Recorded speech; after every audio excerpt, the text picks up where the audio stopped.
Assalamualaikum warahmatullahi wabarakatuh. Perkenalkan, nama saya Arli Putra Pratama dari kelas 11B.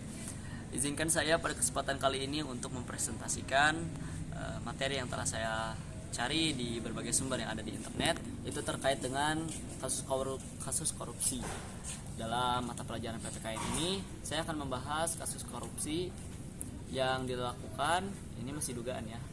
Jadi kasus dugaan korupsi terhadap Soeharto, Presiden kedua Indonesia. Nah, teman-teman sekalian, bagaimana kronologi kasusnya? Jadi yang pertama, kronologi kasusnya itu pada 1 September 1998, tim Kejaksaan Agung menemukan indikasi penyimpangan penggunaan dana yang ada dalam 7 yayasan yang dikelola oleh Soeharto. Yang salah satunya itu adalah Super Semar, Yayasan Super Semar. Nah, semua yayasan Soeharto ini pada awalnya tujuannya adalah untuk membantu Indonesia dalam bidang pendidikan. Nah, tapi dalam kas yang ada di yayasan yang dimiliki oleh Soeharto ini terdapat penyelewengan dana. Maka dari itu tim Kejaksaan Agung memiliki indikasi penyimpangan terlihat dari anggaran dasar yayasan tersebut.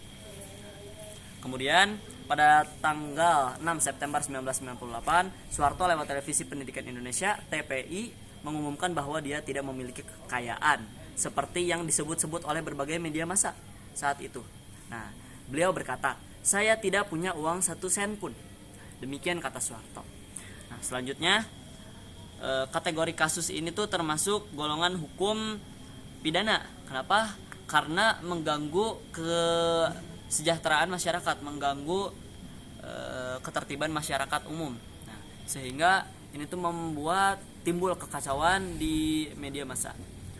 Dilanjutkan dengan kategori kasus ini masuk ke lembaga peradilan apa?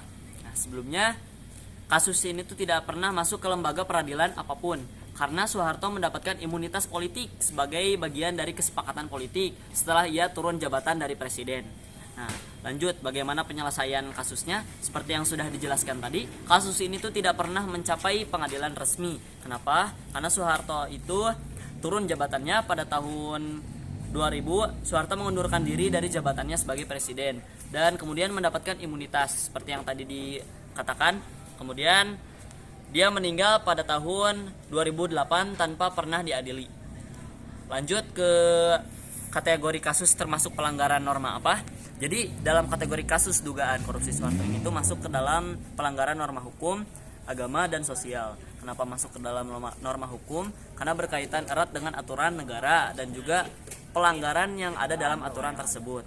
Kemudian kenapa masuk ke dalam kategori pelanggaran agama? Karena dalam berbagai agama pun yang namanya pencurian, yang namanya tindak ketidakjujuran itu masuk ke dalam kategori pelanggaran dalam aturan-aturan yang ada di dalam berbagai agama. Lanjut, kenapa bisa masuk norma sosial? Karena ini berkaitan erat dengan ketertiban masyarakat, berkaitan dengan isu-isu sosial dan menyangkut banyak orang selain diri sendiri.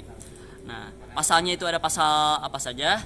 Nah, terdapat dalam pasal 220, pasal 231, pasal 421, pasal 422 di Kitab Undang-Undang Hukum Pidana. Selanjutnya, selanjutnya apa? Selanjutnya itu bagaimana saran saya sebagai seorang pelajar? Yang pertama itu mendukung lembaga-lembaga hukum dan mengedepankan prinsip-prinsip demokrasi. Nah, dan itu tuh dapat membantu mencegah penyalahgunaan kekuasaan seperti orang-orang yang memiliki jabatan, nah, yang bisa merugikan bagi masyarakat. Mungkin itu saja ya apa yang bisa saya jelaskan terkait mengenai isu kasus dugaan korupsi Soeharto ini. Mungkin cukup sekian dari saya, semoga bisa bermanfaat. Wassalamualaikum warahmatullahi wabarakatuh.